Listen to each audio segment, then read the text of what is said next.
Worst fucking pay-per-view I've ever watched, man. This shit was straight up fucking awful. This was requested by 1998. He got the highest votes of which pay-per-view he wanted me to review first, so we're going with WWE Money in the Bank 2017. I'm not fucking kidding, people. This shit was straight up awful. In the first match, Carmella wins the Money in the Bank. Shit fucking match. Oh, this is WWE. We care about the women that work just as hard as the guys do. Let's give them a Money in the Bank ladder match opportunity. The first ever Money in the Bank ladder match. And they make a fucking mockery and joke out of it. Get this. James Ellsworth climbs the fucking ladder, grabs the briefcase and tosses it to Carmella, and she wins just like this. A fucking first ever women's Money in the Bank ladder match, and it's a fucking retarded man who climbs the ladder, grabs the briefcase, tosses it down to Carmella, and she wins. The worst fucking wrestler out the bunch, and they give her the fucking Money in the Bank. I mean, how fucking ridiculous is this? A man, WWE goes on about how much they care about the women, how much they should be considered highly as the guys, It's the first ever women's Money in the Bank ladder match, and they make a fucking joke out of it. I mean, what the fuck is this, man? And this match wasn't even good. I mean, I suppose there was a few hard bumps every now and then, but compared to the first ever women's Money in the Bank ladder match, I mean, come on, you'd expect something to see something special. It's the time for the women to shine, It's the time for the women to do crazy shit, impressive. And what the fuck did they give us? A fucking outcome like that. What a retarded ending, man. That fucking pedophile James Ellsworth climbs the fucking ladder, grabs the briefcase, tosses it to Carmella, and she wins just like this. I guess Carmella's too fucking retarded, stupid to climb the ladder herself and grab the briefcase. I don't fucking know. Second match, the New Day defeated the Usos by countout. Everyone knows I don't give a shit about the New Day. The Usos, I like them now in today's day and age in WWE, but back then, they were so corny, they were so fucking PG.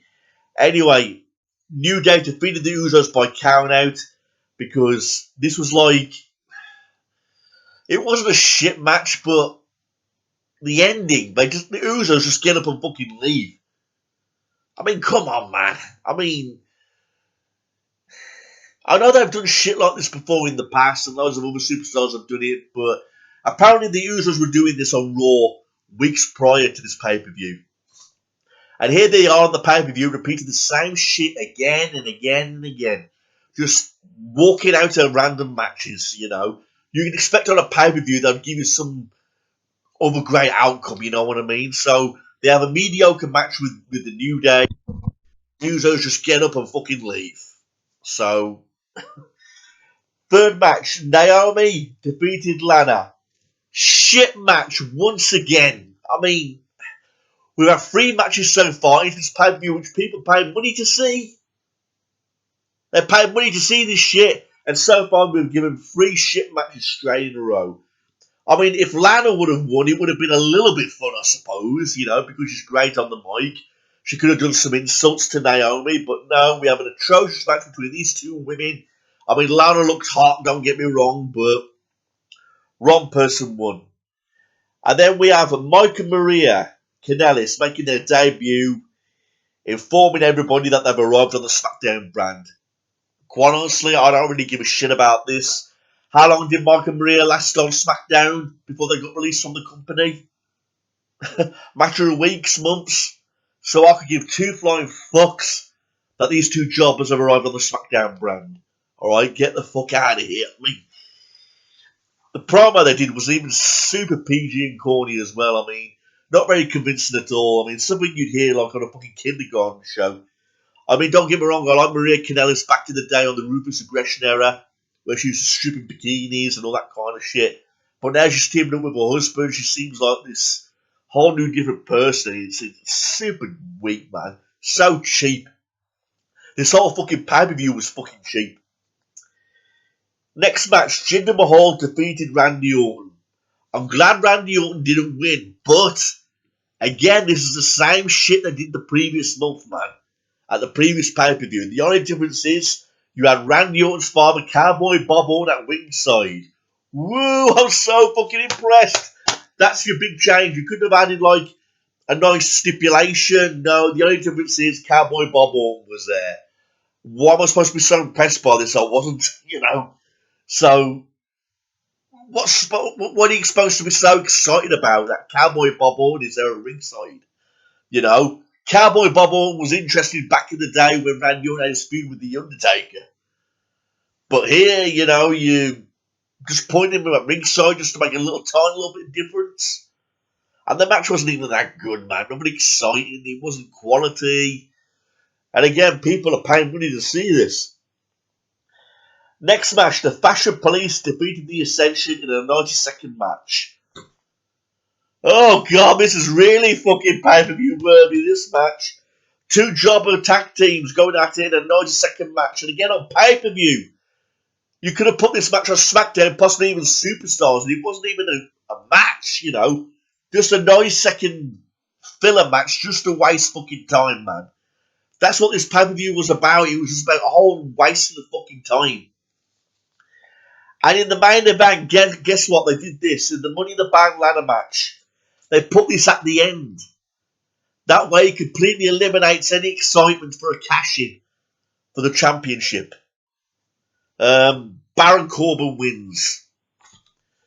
Really? They made Baron Corbin win the men's Money in the Bank ladder match? And so WWE were planning on making him a world champion soon. I mean, where has he been since then? Oh, I know. We'll make him Happy Corbin. You know, Happy Corbin. Look where that fucking got everybody. You know, and the match wasn't even a good match either. I mean, bumps and shit like that. But again, the wrong man won. Just like Carmella, you know, they got the wrong people to win the Money in the Bank ladder matches. Shit fucking pay-per-view, everybody. I mean, this is no disrespect to the guy who requested this. You know, if any of you out there have got any type of request or want me to request for any pay-per-view, make sure they get plenty of thumbs up and then maybe your review might get underway. But this is my first pay-per-view review because it got the most votes. Fucking horrendous. Garbage. I mean, even the announcers were saying that this was cheap. And it was fucking cheap. Therefore, you're not able to judge it. You know what I mean? So, fucking shit pay-per-view. Possibly the worst Money in the Bank pay-per-view I've ever seen in my life, man. And it was 2017. Yeah, during the peak of the PG era where it was really corny and all that fucking time wasting. Atrocious. I'm giving this shit like a 2 out of 10.